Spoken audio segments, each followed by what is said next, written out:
Halo, assalamualaikum warahmatullahi wabarakatuh. Selamat siang buat teman-teman semuanya. Bagaimana kabar Anda hari ini? Apakah dalam keadaan sehat walafiat ya?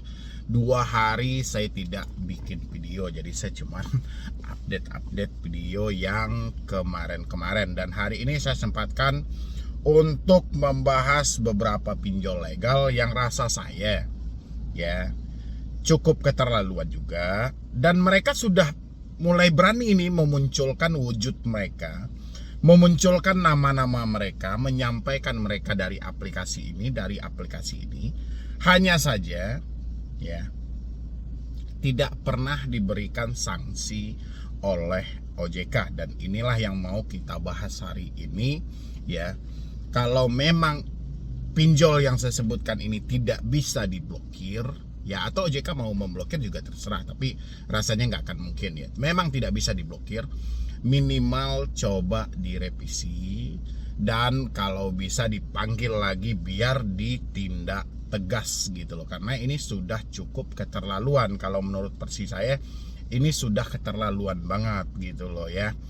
Pola pengancaman mereka memang halus banget, tapi ini sangat bertentangan dengan beberapa aturan-aturan yang selalu disampaikan oleh OJK. Ya, makanya saya bilangin kemarin-kemarin itu, kalau memang iya aturan yang dibentuk OJK ini sesuai dengan fakta yang di lapangan, saya rasa semua pinjol sudah diblokir. Ya, mana saja aturannya nanti dan seperti apa penekanan yang mereka lontarkan terhadap debitur yang macet, terhadap debitur yang telat bayar, teman-teman boleh simain sampai habis, dan bantu juga saya untuk di like dan di share juga ke teman-teman yang lainnya, biar yang lain juga mengetahui. Dan kapan perlu Anda boleh share video ini ke OJK ya. Mau Anda download, mau Anda apain terserah, yang penting Anda share tuh ke OJK, biar OJK membuka mata mereka lebih lebar. Dan FPI juga jangan hanya menyalahkan orang yang meminjam saja ya, tapi mereka juga berpikir ada apa dengan pinjol mereka, kenapa orang-orang malah malas membayar, tidak mau membalikkan, malah gagal bayar, malah macet. Mereka kan tidak mengkaji hal-hal itu. Memang sudah seharusnya mereka mengkaji hal itu ya. Dan sebelumnya buat teman-teman juga yang mau bergabung di dalam grup WhatsApp, silahkan tinggal klik tombol gabung yang ada di bawah nama channel. Insya Allah nggak akan rugi, ayo buruan saja. Nggak usah ragu-ragu juga, nggak usah Anda perhitung-perhitungan, yang penting Anda bebas dari jeratan pinjaman online. Silahkan. Oke, terima kasih banyak buat teman-teman semuanya yang sudah mau mensupport, mendukung channel ini. Ya, mudah-mudahan dengan supportan dan dukungan Anda, channel ini makin berkembang dan saya makin semangat lagi memberikan motivasi dan edukasi. Kita ambil dulu yang pertama, mungkin sama-sama kita nilai ya, sama-sama kita nilai. Boleh teman-teman lihat di sebelah ini ya. Ini yang ada yang ngirim dari follower saya ya, dari follower di Instagram. Nasabah Akulaku atau Lazada Paylater, namanya kita hapus dulu ya, karena mungkin dia tidak mau juga namanya di publik. Mau bayar sekarang atau nama dan data diri Anda ini bermasalah. Sebenarnya ucapan di awal sih nggak ada masalah ya. Anda mau bayar sekarang atau nama dan data diri Anda bermasalah ya, mungkin nama kita masuk dalam blacklist, masuk dalam catatan kredit macet, atau masuk dalam daftar hitam, seperti yang telah dikonfirmasi oleh OJK bahwasannya untuk sekelas Paylater ya, Akulaku, Kredivo dan lainnya itu sudah mempunyai akses ke BI checking ya. Nggak ada masalah dengan kalimat awalnya, nggak ada masalah sih hal ini ya, biasa-biasa saja. Oke, habis itu ini ada kelanjutannya. Kami beri waktu hari ini jam 21 WIB lunas, jam 9 lunas. Ini maksud jam 9 malam ini lunas tuh apa gitu, karena kalau jam 9 malam itu sudah keluar dari waktu jam kerja, dan saya juga nggak tahu persis ya jam kerja debt collector ini seperti apa sih. Tapi kalau dari SOP beberapa perusahaan, rasa saya jam 8 atau jam 7 itu udah close semuanya ya. Dan bahkan bank aja untuk sesi pembayaran cuma sampai jam 5 sore itu udah close ya. Kita nggak tahu juga ya SOP mereka seperti apa. Oke, habis itu jam 21 WIB sudah lunas, foto KTP, foto selfie dengan KTP. atau keluarga perlu ikut terlibat karena Anda ini selalu menghindar dan itu suatu penghinaan. Oke. Yang jadi pertanyaan saya adalah, ada apa dengan foto KTP? Ada apa dengan foto selfie dengan KTP? Bukankah itu adalah persyaratan wajib yang diminta ketika mereka mengajukan pinjaman di aplikasi itu? Kenapa ketika mereka telat bayar malah diingatkan lagi ada foto KTP, ada foto selfie dengan KTP? Ya. Yang lupa itu bukan sebetulnya apakah pihak aplikasinya yang lupa. Bahwasanya itu adalah prosedur, itu adalah aturan yang mereka minta. Ya, makanya ada aturan OJK, si pinjol boleh mengakses kamera. Gunanya untuk memoto KTP, foto selfie dengan KTP. Ya, kenapa giliran macet ini malah dipertanyakan lagi? Habis itu di bawah, atau keluarga perlu ikut terlibat karena Anda ini selalu menghindar dan itu suatu penghinaan. Mereka tidak pernah menghindar. Ya, mereka mempunyai KTP yang lengkap, alamat yang valid, Anda hubungi aja. Nggak usah dibawa sampai ke keluarga. Ya, ini yang sangat disayangkan. Poin di atasnya nggak ada masalah sih ya. Poin di bawah itunya ini cukup bermasalah. Atau keluarga perlu ikut terlibat. Jadi maksud dengan diri debt collector menyampaikan atau keluarga ikut terlibat, ini maksudnya gimana? Makanya ini saya pertanyakan ke OJK. OJK tahu nggak ini maksud-maksud yang seperti ini? Jangan hanya menyampaikan dari AFPI kemarin sempat juga dia sampaikan bahwasanya masyarakat menganggap sepele. Masyarakat tidak pernah menganggap sepele. Ya. Justru mereka menganggap ini sangat serius banget. Tapi ya, ini ucapan debt collector. Ada apa dengan keluarga? Ya, kalau mau blacklist per kakak ya sudah blacklist aja per kakak. Ngapain harus keluarga? Ya. Tapi kan sudah ada aturan. Dilarang menagih dengan mempermalukan. Kan begitu kan aturannya. Teman boleh nilai. Coba teman-teman boleh nilai. Saya akan munculkan di sini ya. Aturan yang dikeluarkan oleh OJK. Oke? Kita yang paling pertama itu adalah nomor 1, menunjukkan identitas resmi dari perusahaan pemberi pinjaman. Ya, ini aturan yang harus diikuti oleh debt collector. Ya, pertama menunjukkan identitas resmi dari perusahaan pemberi pinjaman. Debt collector wajib selalu membawa kartu identitas resmi dikeluarkan pemilik perusahaan pemberi pinjaman, baik itu surat tugas dan sertifikat. Debitur bisa menuntut dan menolak penagihan jika debt collector menolak untuk menunjukkannya. Kurang jelas apa lagi? Ya, ini ada loh dalam POJK-nya. Yang kedua adalah penagihan tidak boleh memakan ancaman, kekerasan, ataupun mempermalukan debitur.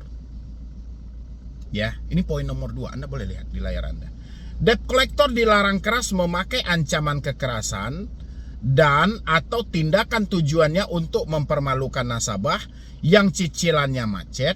Jadi untuk debitur yang dihubungi atau ditemui debt collector terkait penagihan pinjaman dengan ancaman dan kekerasan, Anda bisa mengingatkan penagihan untuk tidak melanggar etika penagihan sesuai peraturan Bank Indonesia. Ya. Belum lagi cukup, ada lagi poin nomor 3-nya. Ini kita lanjutkan dulu nih. Jika masih berlanjut, Anda bisa melaporkan kejadian tersebut ke kantor polisi, mengirim keluhan ke polisi, dan OJK juga bisa langsung mendatangi perusahaan pinjaman untuk menyelesaikan secara baik-baik dengan perjanjian yang memiliki nilai hukum. Tapi OJK-nya nggak begitu aktif saya rasa. Ya, ini sudah banyak masyarakat yang dipermalukan, dilakukan penekanan, pengancaman. Tapi OJK-nya nggak ada. Kita nggak temukan OJK muncul. Yang ketiga adalah penagihan tidak boleh menggunakan kekerasan fisik atau verbal. Ya, penagihan dilarang melakukan dengan menggunakan pemaksaan secara fisik maupun verbal. Jika hal ini terjadi, laporkan segera untuk debitur yang ditagih dengan menggunakan kekerasan.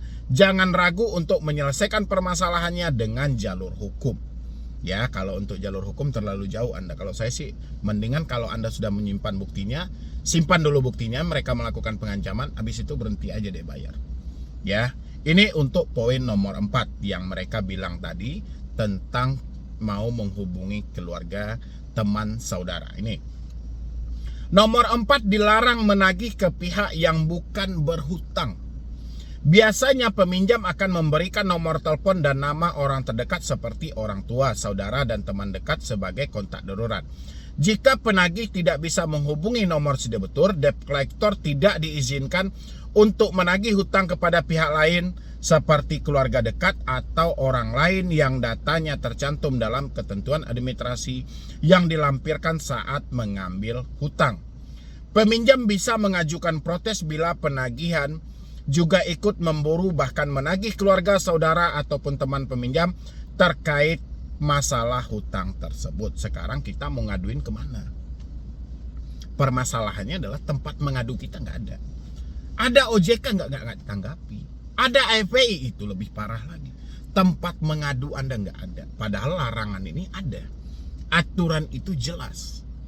Ya, Anda pahami yang nomor 4. Yang nomor 5 adalah tidak boleh meneror. Penagihan menggunakan sarana komunikasi dilarang dilakukan secara terus-menerus yang bersifat mengganggu. Jika debt collector menagih melalui telepon, sebaiknya penagihan itu dilakukan pada waktu-waktu tertentu dan tidak sepanjang hari. Ya, jelas banget kok. Poin-poinnya jelas, hanya saja aturan ini dilanggar tapi tidak ada sanksi yang jelas. Ini yang jadi permasalahan. Aturannya ada. Ya, kita dikiblatkan melapor kemana? Ke OJK nggak ditanggapi. FPI apalagi. Ya, jadi aturan itu hanya sebatas aturan saja. Larangan ya hanya sebatas larangan. Dilanggar mau nggak dilanggar, sanksinya juga nggak ada. Ya, kita lanjutkan lagi. Kita kembalikan lagi ke ancaman tadi. Dia menyampaikan di sini keluarga perlu ikut terlibat karena Anda ini selalu menghindar. Itu suatu penghinaan.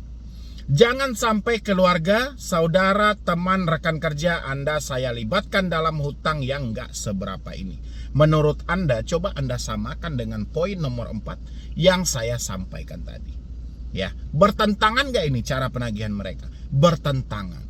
Tapi kemana Anda mau melapor? Nggak ada tempatnya, kawan. Ya, tempat Anda melapor nggak ada. Ada bang OJK, oke, kapan mau ditanggapi? Seperti apa penanggapannya? Yang ada begitu permasalahan Anda laporkan, OJK melimpahkan kembali ke aplikasinya. Ya, bukan mereka yang mengetengahi, bukan mereka yang menyelesaikan. Tapi enggak, OJK malah mengadu Anda dengan pihak aplikasi. Ya.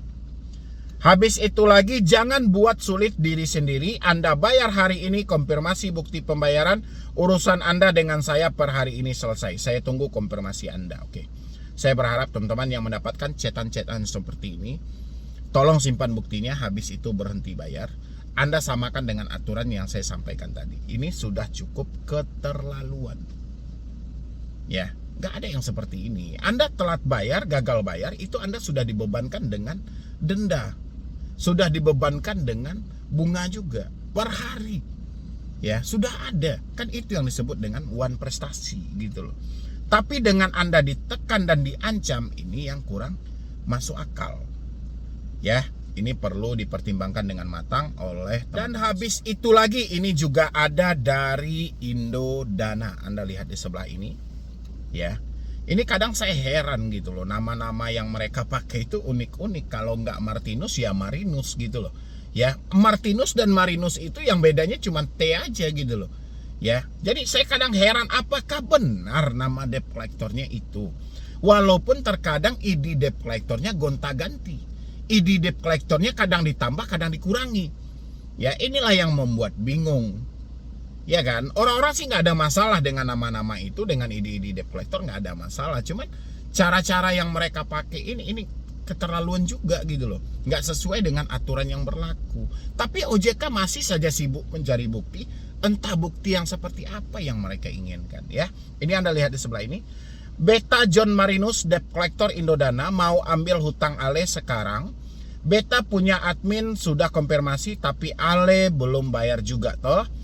Bukti data Ale punya muka, foto selfie dan KTP sudah beta pegang, print valid. Hampir sama kan? Gak ada beda dengan yang tadi. Ya. Padahal bukti KTP, print semuanya itu adalah data dan syarat wajib yang harus dilengkapi oleh calon si peminjam. Ya, kenapa giliran telat bayar, gagal bayar, malah data itu yang menjadi serangan balik bagi mereka? Ya, ini teman-teman harus berpikir dengan logika. Berarti selama ini tetap sama saja kekuatan mereka ada di data Anda. Kenapa dia selalu menyampaikan ada data KTP lah, ada foto selfie lah? Berarti kekuatan mereka itu ada di data Anda saja. Ya, benar atau tidak? Mungkin nggak akan terlepas dari data Anda pengancaman mereka. Oke, kita lanjutkan lagi ini dulu. Dana bisa Ale siapkan penuh di lokasi. Ale tidak ada di lokasi beta, langsung telepon semua kontak Ale dari phonebook. Pastikan di lokasi baku dapa hari ini dan ke posisi di mana. Ini terlalu ribet dia berbicara, tapi karena dia sudah memakai foto profil dengan orang ketimuran, mereka harus menggunakan logat yang sama, tapi nggak ada masalah ya. Yang setahu saya kebanyakan dari perantau itu, walaupun dia dari daerah ini, ketika dia sudah hadir di satu daerah yang berbeda, dia akan mengikuti logat yang sama. Bukan membawa logat dari daerah mereka lagi, walaupun sesekali akan terbawa. Tapi nggak harus kental kayak gini. Gini kan kayak memaksakan banget dia harus berbahasa dengan orang ketimuran. Ya, jadi buat teman-teman nggak usah khawatir. Oke, kita buka lagi aturan soal peraturan OJK, karena ini selalu dengan phonebook. Phonebook berarti data kontak dong. Ya, kita buka lagi aturan. Oke, Anda lihat di sebelah saya dulu. Ya, kita buka dulu aturannya. Catat, OJK hanya memberi izin akses camilan bagi fintech lending legal. Camilan bagi fintech lending legal. Bisnis.com Jakarta, Otoritas Jasa Keuangan OJK mengumumkan hanya memberikan izin akses kamera, mikrofon, dan lokasi. Kamera, mikrofon, dan lokasi. Oke, kita titik sampai di sini dulu. Kita munculkan lagi yang tadi. Oke, kenapa si debt collector selalu berbicara dengan kata tidak ada di lokasi, beta langsung telepon semua kontak Ale dari phonebook? Pertanyaan saya adalah, pengaksesan kamera, mikrofon, dan lokasi ini benar-benar sudah valid atau belum? Ya, coba OJK lebih pertimbangkan lagi. Ini maksud mereka mengakses semua kontak dengan phonebook, itu maksudnya apa? Kalau kita bandingkan dengan aturan OJK, disinilah kesalahan itu selalu terjadi. OJK tidak pernah membuka mata. Ya, dia beranggapan pinjol mereka sudah baik. Ya, terlepas dari itu hanya sebatas ucapan dari debt collector atau sebuah penekanan dari debt collector, kita nggak peduli, karena mereka sudah menjelaskan bahwa mereka akan menghubungi semua kontak, berarti mereka mengakses kontak. Ya, sementara dari aturannya adalah kamera, mikrofon, lokasi, di mana letak akses kontaknya. Ini aturan jelas OJK. Makanya ada praktek miring di lapangan yang tidak diketahui OJK atau OJK pura-pura tidak tahu. Ya, benar atau tidak, buat teman-teman semuanya boleh share video ini sebanyak-banyaknya supaya aturan ini jelas dan OJK membuka mata, jangan hanya memberatkan permasalahan ini ke pinjol ilegal dan kepada si debitur yang kekurangan literasi menurut versi mereka. Tapi lirik lagi pinjol P2P mereka yang sangat kurang ajar, tidak sesuai dengan aturan yang berlaku. Ini saya nggak usah lanjutin. Saya bahasnya, cuman saya munculin aja di sini, Anda aja yang baca. Ya, mungkin dari saya cuman itu aja. Buat teman-teman semuanya, nggak perlu takut dengan ancaman dan tekanan apapun yang dilontarkan debt collector. Yang penting hari ini kalau Anda sudah tidak mampu, tidak sanggup lagi membayar, jangan pernah gali lubang tutup lubang. Nggak apa-apa Anda gagal bayar di 5 aplikasi, jangan pernah Anda jadikan 10 aplikasi, karena itu akan menyengsarakan Anda. Ingat, hutang-hutang itu diselesaikan dengan cara usaha, bukan dengan gali lubang tutup lubang. Itu pun kalau Anda masih mampu. Kalau Anda tidak mampu, risiko Anda cuma satu, blacklist yang sedang lagi atau mau dipersiapkan oleh OJK. Slow aja, berarti hari ini belum ada BI checking untuk P2P lending, yang ada hanya sebatas pay letter kartu kredit. Ya, mungkin dari saya cuma itu aja. Saya tunggu Anda di dalam grup WhatsApp saya. Silahkan klik tombol gabung yang ada di bawah nama channel supaya saya bisa menjelaskan tentang ancaman masing-masing yang Anda dapatkan karena telat bayar dan gagal bayar di pinjaman online, supaya tidak berpikiran yang aneh-aneh. Ya, jadi sekian dulu dari saya, Medi Broni. Wassalam.